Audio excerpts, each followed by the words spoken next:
Vous savez que lorsque le nouveau-né passe, lorsque l'accouchement se fait par voie basse, lorsque l'enfant passe la filière génitale, il déglutit les sécrétions vaginales de la mère. En déglutissant ces sécrétions vaginales-là, il déglutit en même temps du microbiote intestinal. C'est-à-dire les germes-là qui déglutissent vont participer à la constitution de la flore intestinale du nouveau-né. C'est pour ça qu'à chaque fois, on vous dit qu'il faut favoriser l'accouchement par voie basse par rapport à l'accouchement par césarienne. Parce que pour l'accouchement par césarienne, c'est plus des germes nosocomiaux qu'on va retrouver chez le nouveau-né que des germes saprophytes favorables. Donc ça, c'était juste une parenthèse. Donc chez les nouveau-nés très grands prématurés, ils n'ont pas eu le temps de constituer assez de microbiote intestinal. Donc les études ont montré que chez ces nouveau-nés-là, si très grands prématurés, si on leur donne des probiotiques, c'est-à-dire on leur apporte des microbiotes, des probiotiques, des bifidobactéries et des lactobacillus, ça améliore leur microbiote intestinal et ainsi ça va améliorer la digestion chez eux, mais en même temps leur défense immunitaire. Donc, a priori, ce sont ces nouveau-nés-là uniquement qu'on doit supplémenter en probiotiques. Donc, les probiotiques qu'on doit apporter, c'est-à-dire pour qui les études scientifiques ont confirmé l'apport bénéfique, c'est les bifidobactéries et les lactobacillus, surtout les bifidobactéries. Malheureusement, ces bifidobactéries-là ne sont pas commercialisées ici au Sénégal en tout cas. J'ai fait le tour de toutes les pharmacies, les grandes pharmacies, et ce n'est pas disponible ici. L'ultra-levure là que certains donnent dans leur service, l'ultra-levure, c'est du Saccharomyces qui est dedans. Si je ne me trompe, c'est le Saccharomyces boulardii, si je ne me trompe. En tout cas, c'est du Saccharomyces. Et ça, les études ont été faites pour la diarrhée chez le nourrisson. C'est-à-dire, dans la diarrhée chez le nourrisson, on a montré que si on donne l'ultra-levure, pour laquelle la souche présente, c'est du Saccharomyces boulardii, ça entraîne une réduction de la durée de la diarrhée. Donc, ça a été étudié pour une population précise et une pathologie déterminée. Pour les nouveau-nés, c'est les bifidobactéries et les lactobacillus qui ont été retenus.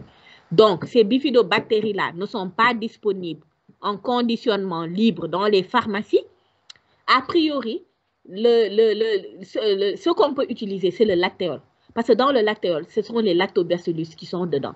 Voilà, donc je précise pour me faire comprendre.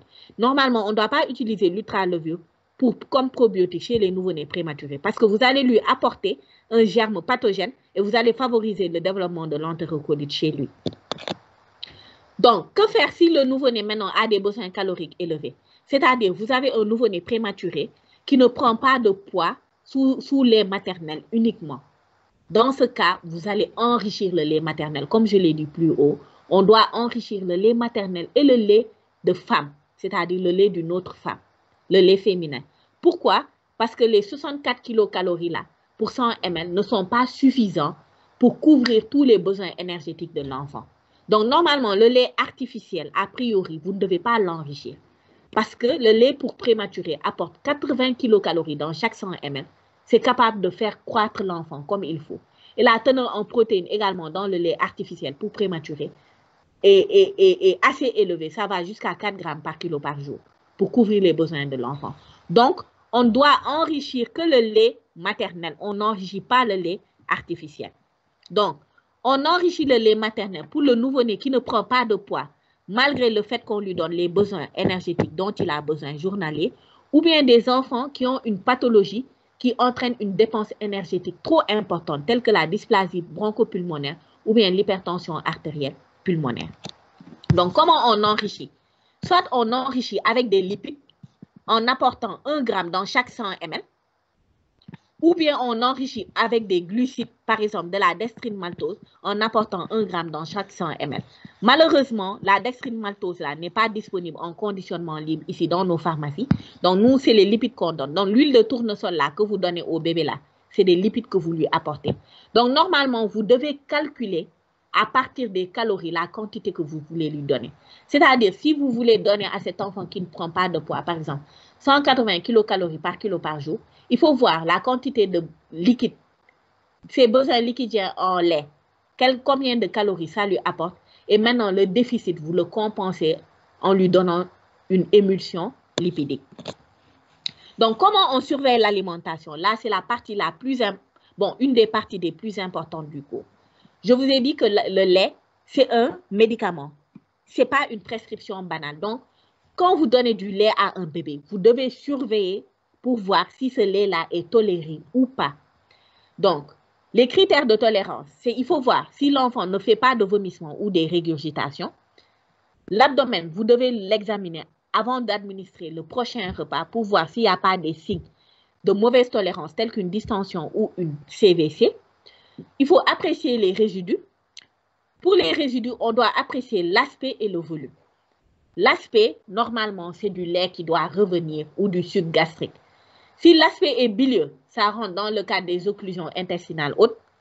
Si l'aspect est marron ou noir, c'est du sang digéré. Ça veut dire que l'enfant a une hémorragie digestive.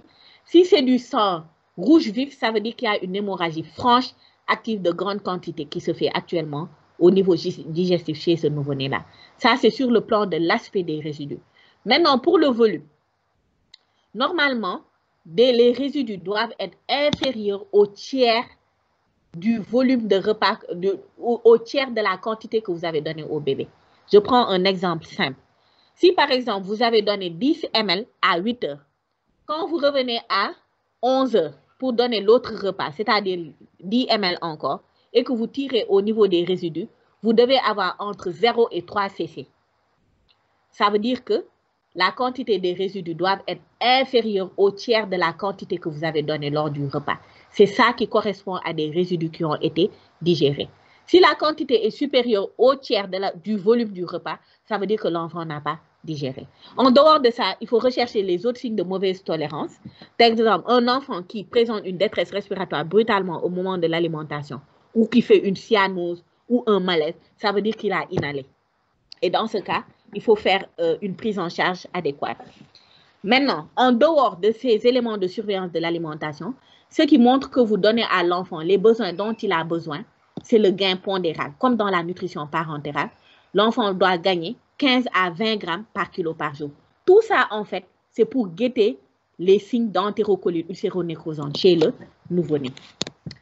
Donc là, de manière pratique, si vous êtes venu, vous avez tiré les résidus sont normaux, l'abdomen est souple, la quantité de résidus qui revient est inférieure au tiers du volume donné, il n'y a pas de détresse respiratoire, ni de malaise, ni rien du tout, vous pouvez donner le repas suivant.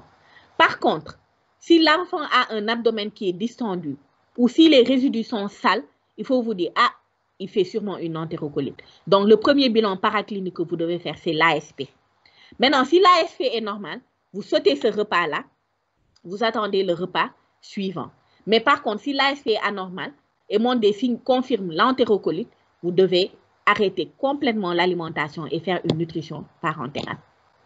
Maintenant, quelles sont les complications de l'alimentation entérale? Les complications qui sont dues à la sonde gastrique, c'est soit une malposition, c'est-à-dire vous êtes allé trop loin jusqu'au niveau du pylore, ou bien vous avez placé la sonde au niveau du carrefour aérodigestif ou bien au niveau de l'œsophage. Ça peut être une érosion nasale, c'est-à-dire avec l'hypophyse, pour maintenir la sonde, on peut entraîner des érosions nasales. Donc les RGO et les fausses routes. Pour les fausses routes, ça c'est dû à une malposition surtout. Les RGO, ça c'est du fait que le sphincter œsophagien de l'estomac ne va pas, le sphincter inférieur de l'œsophage ne va pas bien se fermer du fait de la présence de la sonde. Maintenant,